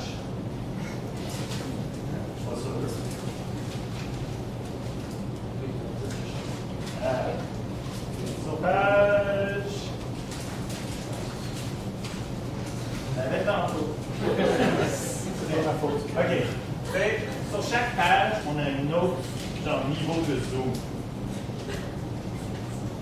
Sur page, OK, voilà, là, on voit. Merci. J'ai pas assez de main.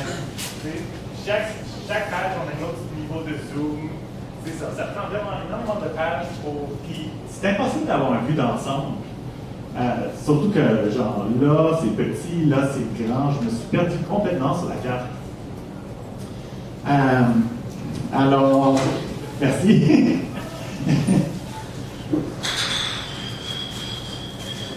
Mais c'est ça. Mais pour.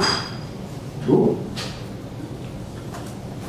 Avec notre nouveau format, on peut non seulement avoir un vue d'ensemble, mais genre visualiser plein de données qu'on n'aurait pas pu visualiser avant sur l'ensemble du Québec. Puis notre représentation est tellement compacte même, que je vais cliquer sur ma circonscription juste pour montrer.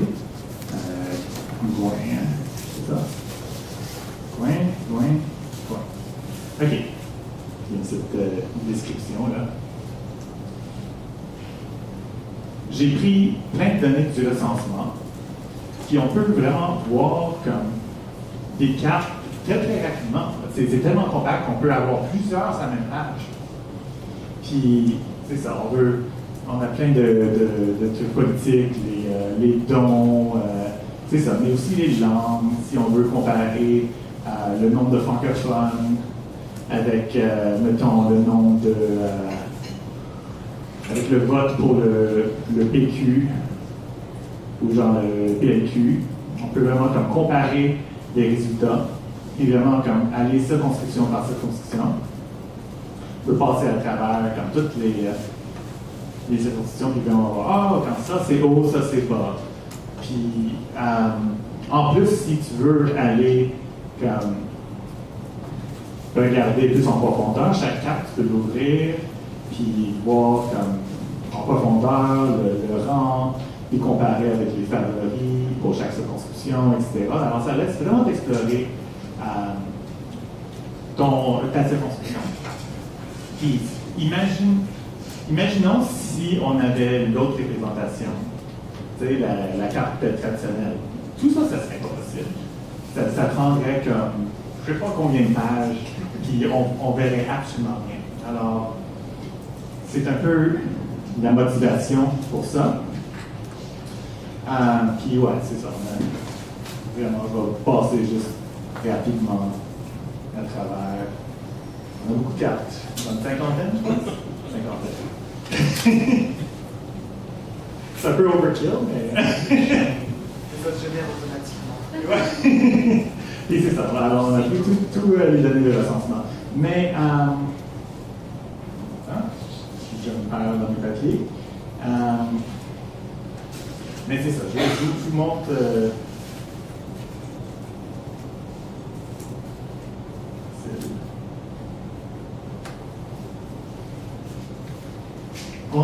On a décidé de faire ça. Ça a tellement bien marché qu'on a décidé de faire la même chose pour les résultats de l'élection. Alors, on a pris, puis tout ça, c'est la petite carte, le petit module là, c'est fait en React et c'est réutilisable. Alors, c'est ça, j'avais juste à reprendre ça pour la journée de l'élection. Puis, c'est ça, j'avais un script qui prenait tous les données, qui remplissait les cartes, puis j'avais juste à écrire les analyses. Puis on a sorti ça la soirée de l'élection. Puis on a fait...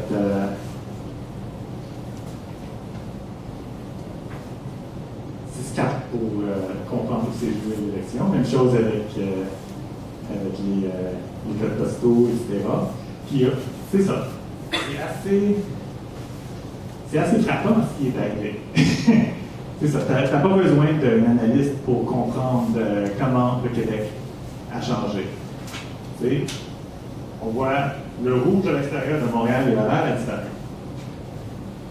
Tu sais, la CAQ a gagné partout, sauf peut-être un peu en région éloignée.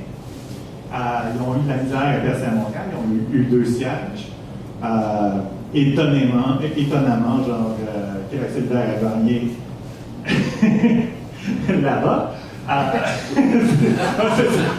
Ça, c'était une surprise pour moi, je vais l'avouer. Mais c'est ça, mais tu vois l'ensemble tout de suite. Puis c'est ça. Alors, j'avais juste à écrire des analyses, puis aussi, on a fait comme, le changement. Alors, on peut vraiment voir comme, c'est ça, plus vert, plus ils ont augmenté leur appui. Alors, on fait ça partie par partie. Alors, coalition à la CAQ, c'est ça, c'est vert partout. C'est ça.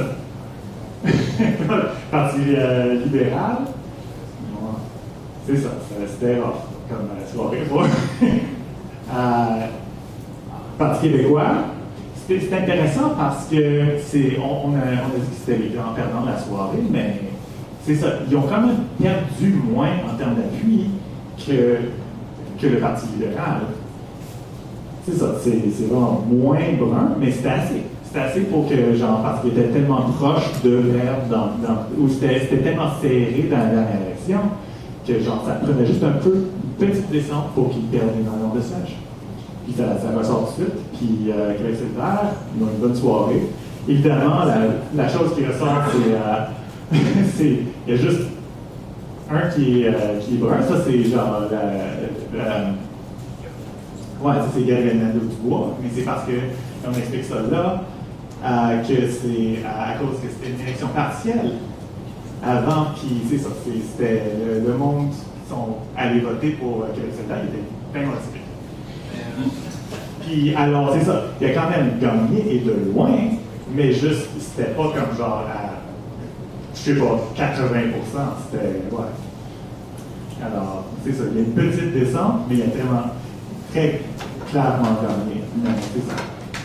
Alors, ça a assez bien marché. Mais si on compare avec juste, je ne voulais pas taper sur une autre agence, alors je vais juste montrer une autre, c'est ça, la façon traditionnelle de montrer ça. Puis ouais, on voit que, justement, la CAQ a gagné, ça c'est clair. Mais on penserait que le PQ se fait en deuxième place. En termes de superficie, tu sais, c'est bon, il y a beaucoup de bleu foncé. Mais c'est pas des gars, on le sait. Alors, et juste quelques détails. Évidemment, ça marche très bien sur mobile. Puis sur mobile, C'est vrai que ça marche bien sur mobile. mais sur mobile, ça devient. Je vais juste faire ça, je vais pas. On a le petit. Qu'est-ce qui se passe là? C'est la première fois que ça fait ça.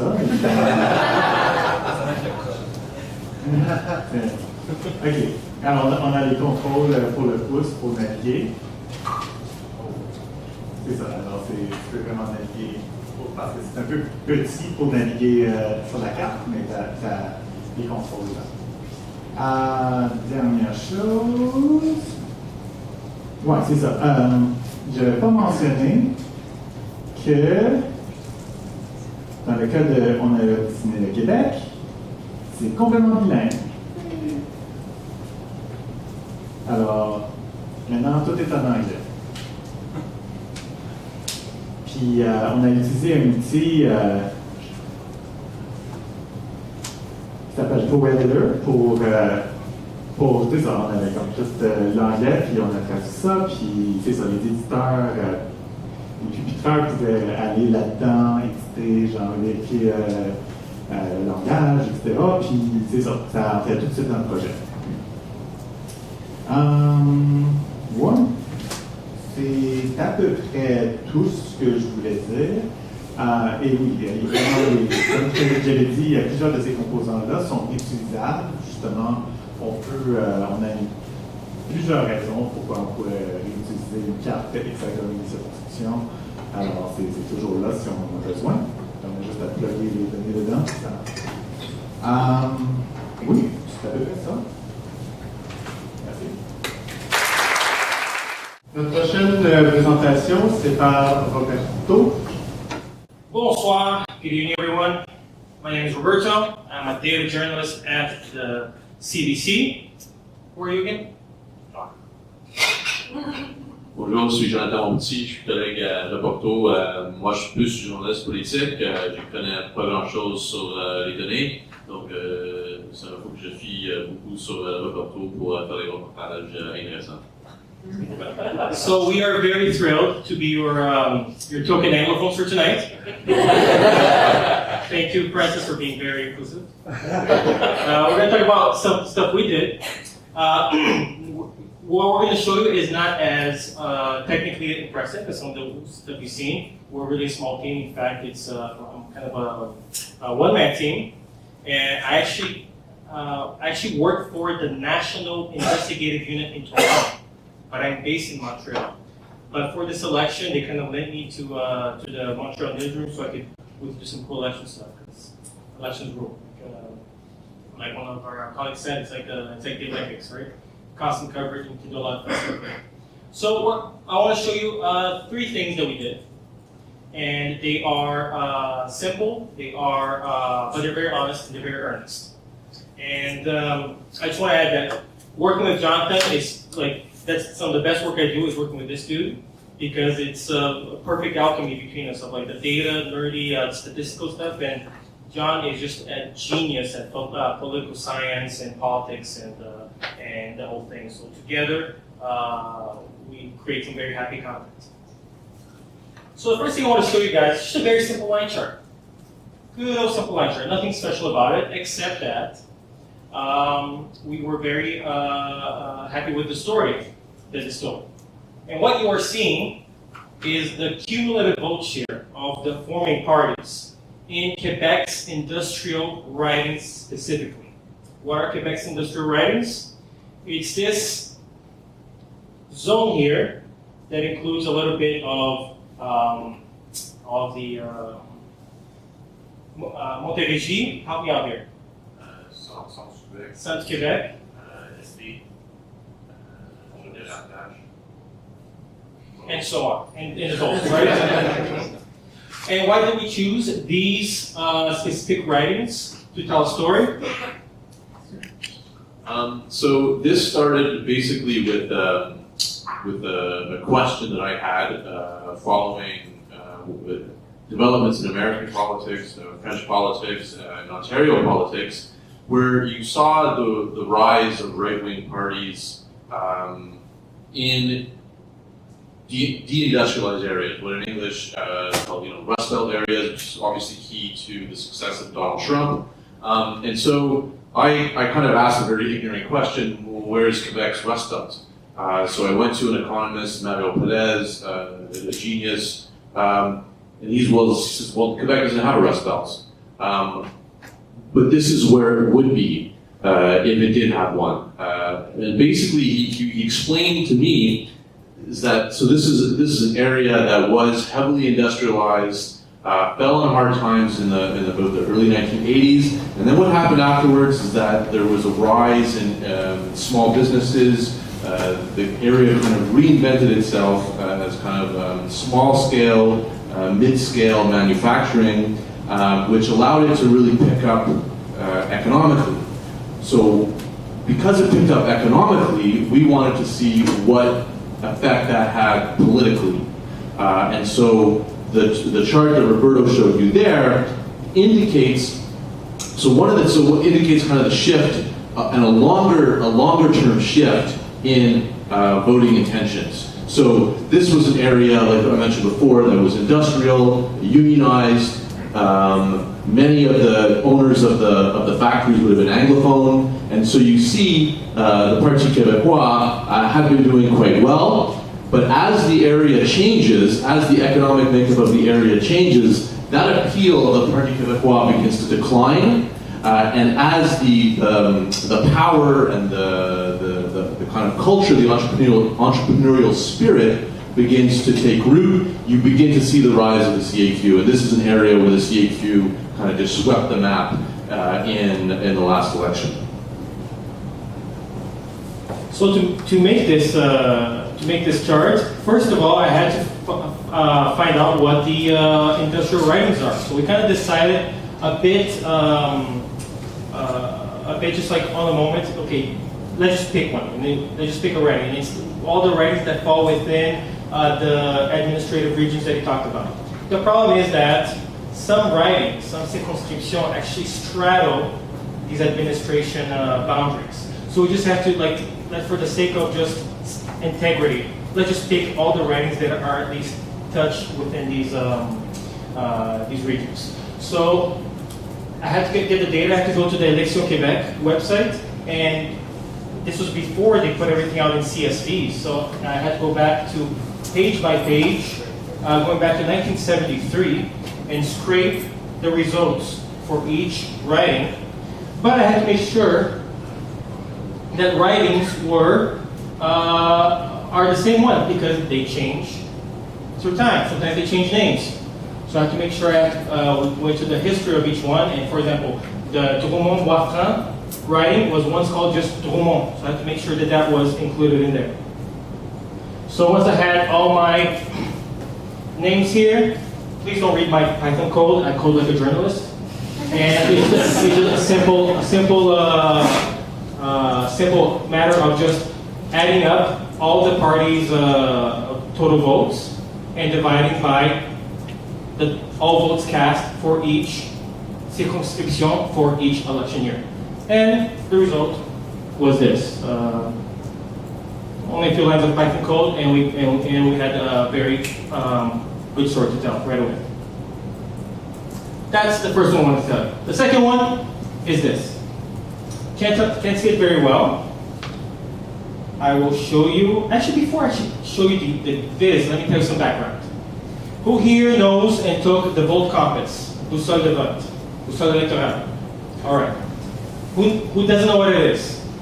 Yep, I took Compass. All right. Let me give a quick intro. So this really cool tool done by these guys called VoxPop Labs. And what you do is you go online. It's a quiz. You answer a bunch of questions about your values. What's important to you? what issues in this election are important to you? Should Quebec have more immigrants or less immigrants? Should the government tax the rich people more or less? And then you answer all these questions and it gives you a result on this Cartesian chart. And it compares you to where the main parties stand. This one is from the federal election, for example. And it tells you a bunch of things, how your answers compare to the party's position. It's a very useful tool. So, here at CBC Radio-Canada, we work together with Boussole Electorale. We hosted their app. And what I did is I asked them, can you send me the results, the latitude coordinate, the X, Y coordinates of all the people who took it? And they said, absolutely not. But we will send you 1,000 random ones. Little thing they need to know. When you take the Volt Compass, it asks you, what is the most important single issue for you in this election? And you write it in. It can be economy, environment, education, immigration, and so on. So I said, okay, you only gave me 1,000 random results. Can you give me 1,000 random results for each of the main issues? And they went, oh, all right. But if you want, we'll also give you the average result of all the answers for each issue. So awesome. So we plotted this on a scatter plot and compared the results of, 1,000 random people and the average result and compared it to the parties. And when we were first looking at this, first we didn't have the average, we just had the individual results. And I was like, well, they're all over the place, right?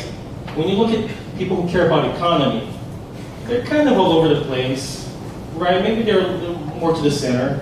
When you see people who care about education, they're a little more to the left. This is Québec Solidaire, this is Québécois, this is CAQ, this is Liberals. And you see that environment, they're quite noticeably more to the left. But it wasn't until we put the average little down here that we saw, holy shit. For most of these issues, the average Quebec person who took the Volt Compass are ideologically closer to the CAQ. And the results were kind of a big surprise for us when we looked at it. It's like, was it really a surprise? Like, was the writing on the wall? Was like, is the province really like kind of more in tune with the values of the CAQ? You got something to say, John? No? Okay. So that's what we plotted, and that was the story. Like the polls said it, the Volt Compass said it, that we just not really want to believe that this was the case. So we published this. And here we go. And just to be sure, I also calculated the Euclidean distance between the average result and each of the parties. And you saw that really for each of the issues, really the CAQ is the closest to the average voter. This is the distance from the average voter, and the CAQ really, other than the environment and language and independence, the CAQ really was sort of the closest to the polls. Now, after I published this, a data nerd who I respect very much, and who I often go to for guidance, he said, Roberto, cool chart, bro, but not good, not cool. Averages is really not the best way. The average result is really not the best way to measure this. It might be better to do another thing. And he actually sent me a nice chart to explain to him why averages are not the ideal way to do this. This data nerd I respect very much just happens to be in the audience tonight. So Nick, would you kindly explain to us how what you have done differently? Sure, thank you. Nicholas Christian, everyone. So the problem with using the average is that there is no average voter, right? There's just real voters. So I made a pretty simple sort of counterexample to using the average. If you have four parties laid out sort of in this hypothetical electoral compass, and you choose sort of, I'm going to choose eight different voters, and you lay them out in kind of a fairly polarized pattern here. The average position of all these little X's, which are voters, is right here. It's the star. And if you take the Euclidean distance between the star and the nearest party, you get party B. So any party that positions itself close to the average is going to win the election, right? Well, no. Actually, A is the closest to the most votes. Because if you kind of take the sort of spatial assumption that people vote for the party that is closest to them, you can't just look at the average and then assume that everyone votes like the average. So this is just one counterexample. Now, if voters were sort of distributed fairly normally, let's say like a Gaussian around the average, it might make a little bit more sense to use the average. But especially for any kind of polarization or polarized issue, I would say that you're better off taking the sample of 1,000 votes, figuring out what proportion of them are closest to each party, and seeing what happens. But it's a cool chart. And it's cool to announce the slide. Thank you very much, Nick. That's why I come to this guy for guidance. Something you want to say about this, John? Something lesson we learned? Any surprises when we looked at this? I think the lesson learned is to go to Nick before.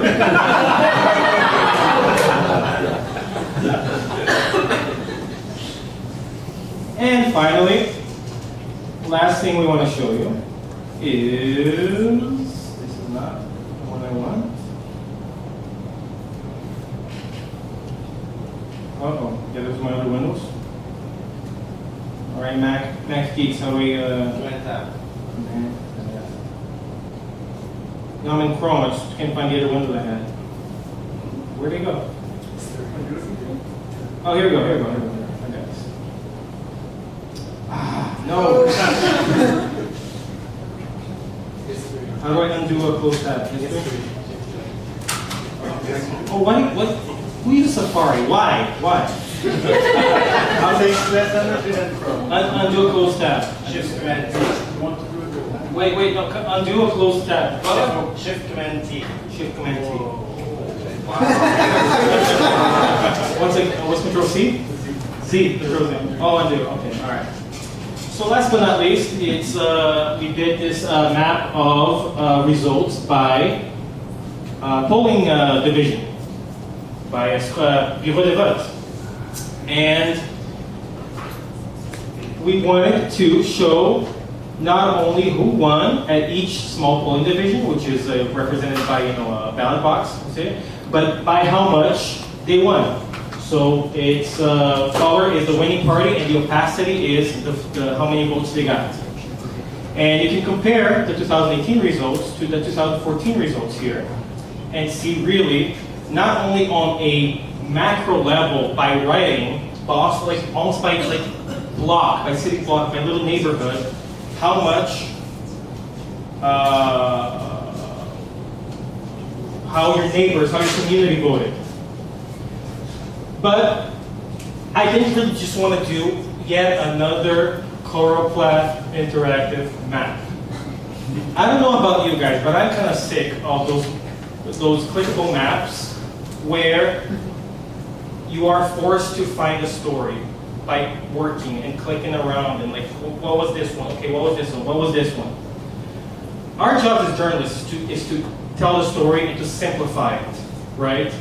By making the reader work to get information, I think it's kind of a cop-out. It's an abdication of our duties. So, but you can combine both. You can combine both best of both worlds. So we also want to make this a narrative experience. So we have these little navigation buttons here, where it takes you on the journey of the province, saying, here's how Quebec voted in 2014, and here's how it changed in 2018. And then we go into details. We say here the Liberals were big in 2014 because they do well in cities because of immigrants and Anglos. They also did pretty well here in the Estrie. But look how the CAQ took over. Let's look at the Montreal suburbs. West Island, Laval, they lost all this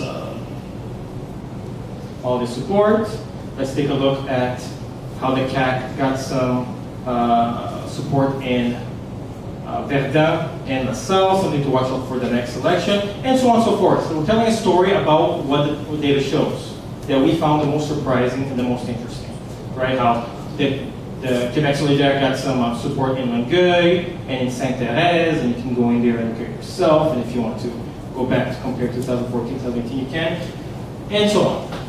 And that was the whole point. And then if you don't care about what we have to say, you can explore it yourself. Go for it, have fun. Yeah? But John was the one who picked out a lot of these interesting things because he's a political man. Anything you want to say else about this, John? So, my background is a print journalist. I'm old school. This to me was like, what is going on, Roberto? Where is the article? It's not, well, why can't I write 1,500 words about the election? And this, I think for me, what's really neat about this, this way of storytelling is that you don't need an article. There's still a narrative there, but it's done mainly through visuals. We add a little bit of explanation where we need to. Here it looks better on the web. And certainly, I'm sure we're just, we need to scratch the surface of this kind of technology. But I think what was really nice is that we were able to kind of give our readers a tour of some of the more interesting facets of the election. It's something I really liked about the Radio-Canada and the Le Devoir, the visualizations, where you kind of have the kind of scrolling, kind of like take you through the charts. And the other thing I think that Roberto, the data that he kind of mobilized here, was that you're able to kind of deconstruct a little bit some of the surprises that emerged. So one of the surprises for us anyway was Sherbrooke, because Sherbrooke would go for Quebec Solidaire, but in the data that he emerged, we saw in 2014 actually Quebec Solidaire didn't do so badly in Sherbrooke. They won a few kind of micro areas, and then they simply built on that support, and the same thing in Quebec City. So, this kind of data, I think, it helps at least political nerds kind of get over some of the romanticization of what happens in an election. And yeah, I think, for me as a writer, it's really exciting to see this kind of technology kind of be suddenly at my service. And this, what Roberto didn't admit, this was actually pretty easy to do. So hopefully this is more of this.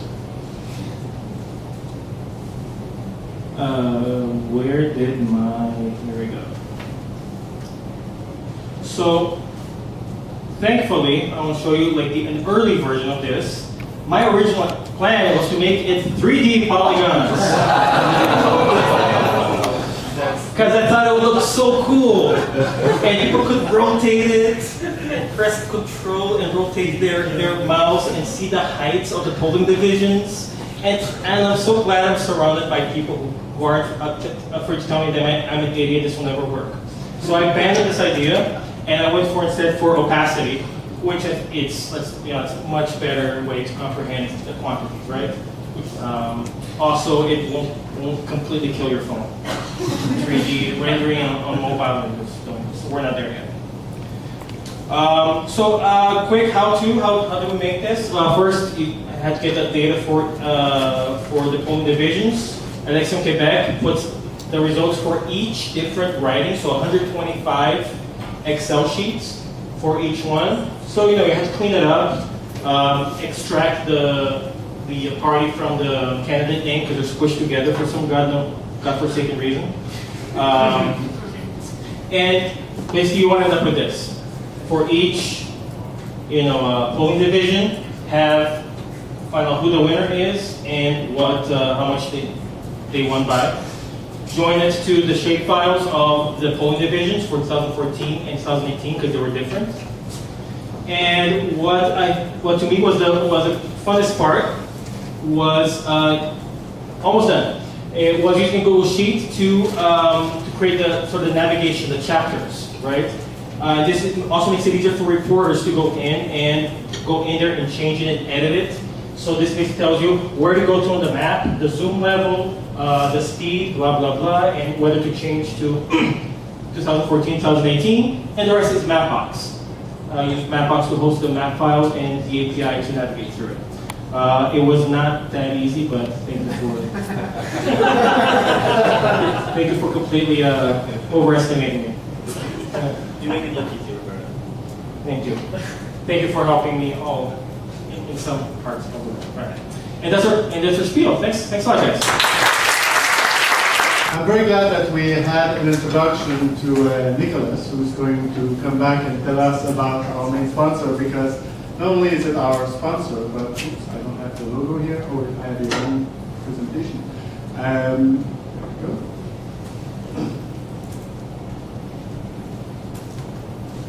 But really, Plotly is part of the pride of Montreal and DataViz. They have a lot of international exposure. They're very well known.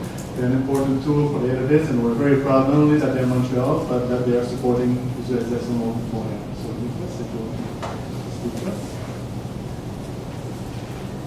Mathieu. Donc, je suis venu à Visualisation Montréal, l'édition CAI 2017 et 2018.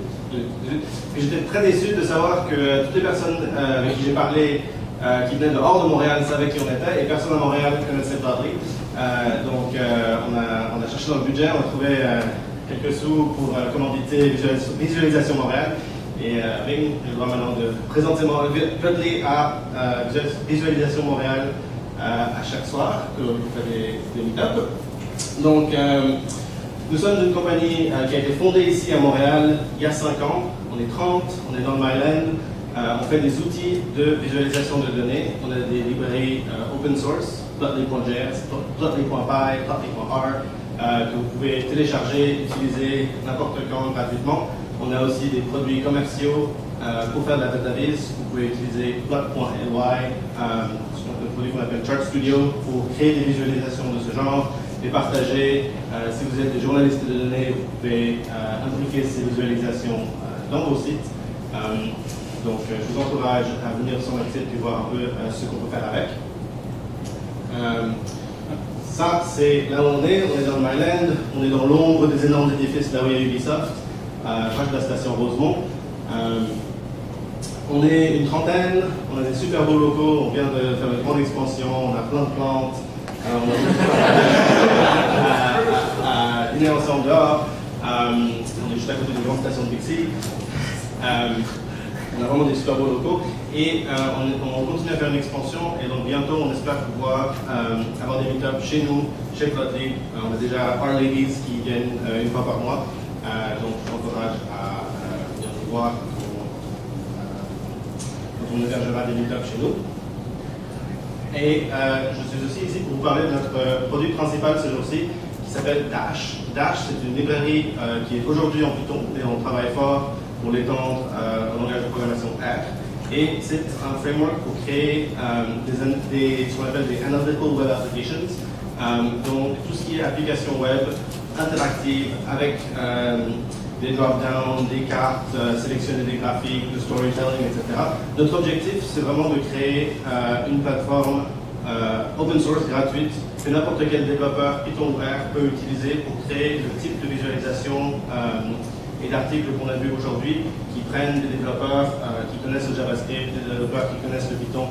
On veut mettre la force de tout ce que peut faire le web en interactif et en visuel dans la main des développeurs Python pour qu'on ne soit pas tous obligés d'être des polyglottes qui savent HTML, CSS, JavaScript, R, MySQL, etc.